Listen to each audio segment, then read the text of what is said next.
Ropers, are you ready to step up your game?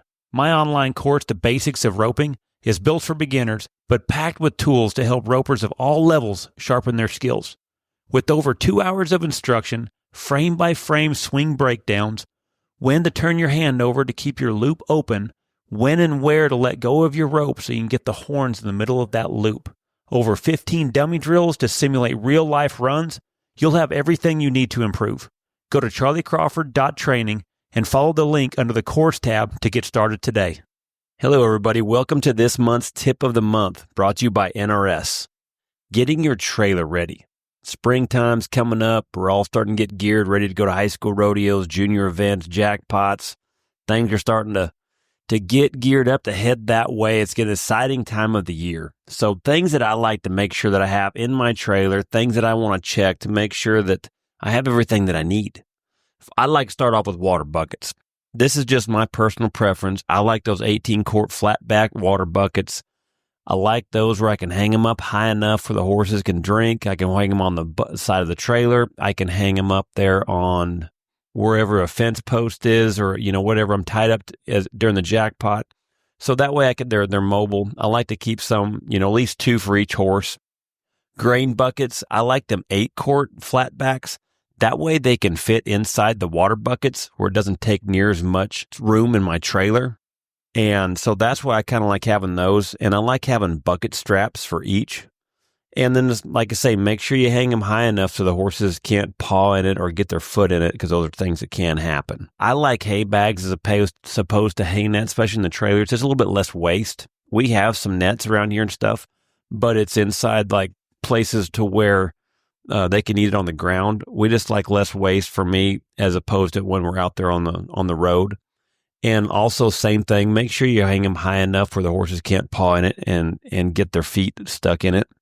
I like to have water tanks inside my trailer, where it's in the hay rack or inside my tack room. There's a little like a triangle water tank, and you can put those inside and bolt them in. I like that. You open up your tack room, it's right there. You can fill them up. And when you have them inside there, they don't get, sometimes the sun can make your water algae. And if you put it up on top of your hay rack, there's some black paint that they say you can paint on there.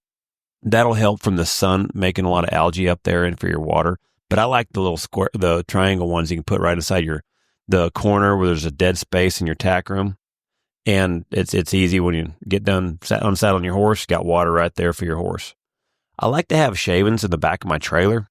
And I like to have, probably 2 or 3 inches of shavings in the back for when I'm hauling my horses down the road. I like to make sure that when they pee, that it soaks up the urine. I like the real fine shavings, almost like sawdust, or even the pellets that you water down. Just something that soaks up the urine where it doesn't make it smell. And then when I go to clean out the back of my trailer, every stop, I always want to clean out the turds out of there, but I also want to clean the urine out too. And I like to make sure I got a manure fork back there in my tack room or wherever you're going to hold it. But I always want to have one of those with me on the road. I love the slant ones because I ain't going to lie, my back struggles. The slant ones is a lot easier to use. I want a hay rack or a hay pod. I'm a bigger fan of a hay pod, just due to the fact that a hay rack on top of your trailer, the wind goes to blowing and can blow a lot of the hay that's even if it's baled tight, it can still blow a lot of the hay out of there, and a lot more waste. But then also if it rains, man, then you got to hurry up and feed that before it molds. And so I'm just a big fan of hay pods where your stuff doesn't get rained on. I like to keep a vet box inside my tack room. Something that has some Banamine in it in case a horse colics or ties up or gets hurt in some way. A sedative of some sort, whether it's ACE or you can go down a lot of the lines of sedatives. Having syringes, 12 cc syringes is what I like. That way I have enough for Banamine. 3 cc syringes, that way I have stuff for a sedative. 20 gauge needles, that seems to work pretty good for anything that's real thin to be able to get inside if you have to mainline one. A thermometer, I like keeping a thermometer in there to make sure that if a horse is running a fever, you can tell.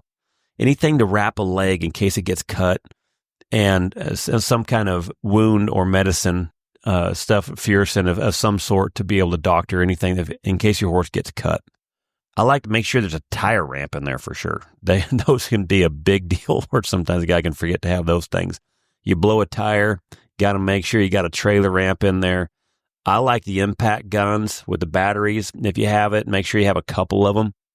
Try to make sure they're charged. But I always have a lug wrench just in case the battery's dead.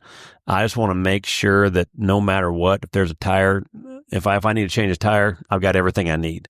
And then also make sure your lug wrench it fits right. Make sure you got the right size that fits the lugs. I've made a few of those mistakes before in the past too, and always make sure you loosen up those lugs. Then drive that trailer up there on the trailer ramp, and then you can undo the lugs and change your tires. Make sure you got something to check the tire pressure on all your tires in your trailer. Make sure you check the spare tire.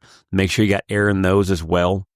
And got good tread, man. It's worth the money. Trust me. I've done it to where I make sure I have plenty of tread, and I've tried to get by. And when I got by, man, I've stuck along the side of the road quite a few times. Luckily, no turnouts, but pretty dang close. Check the plies on your tires. I think, if you're running a pretty heavy duty trailer, 18 plies, I think they're rated for up to 75 miles an hour. The heavier duty trailer and the less plies, I don't think 14 and 16 are enough. 18 runs pretty dang good. I think they might even have a 20 ply tire now. But yeah, just depend on how big your trailer is, but you have to check those plies because it'll let you know how fast you can run them. And then make sure that the bearings are checked on your trailer. You got to make sure there's enough grease inside there when that wheel's spinning. You got to make sure that grease is in there enough because when it dries up, that's when things catch on fire. So we do ours every year, and it's just better safe than sorry. And those are things I think that help a lot with getting everyone ready for spring and getting everybody geared up for an exciting time in our industry. So if you're short on any of these items, head to NRS. They got all the products you need. Check them out at nrsworld.com. Stay safe out there. God bless. Hello, everyone. If you've been wanting to get into team roping or improve your skills as a beginner header, now's your chance. Join us for the NRS Beginner Headers Only Clinic at the NRS Arena in Decatur, Texas, April 25th through the 27th. This clinic is designed just for the beginner headers up to a number 3, focusing on roping the horns, solid horsemanship, and the fundamentals you need to build confidence and stay safe while having a great time. And if you can't make it in April, we've got another clinic happening October 3rd through the 5th. So you've got another chance to get in on the action. Don't miss out. Spots fill up fast. Head over to charlycrawford.training or check the podcast description to get the link to enroll. We'll see you in Decatur.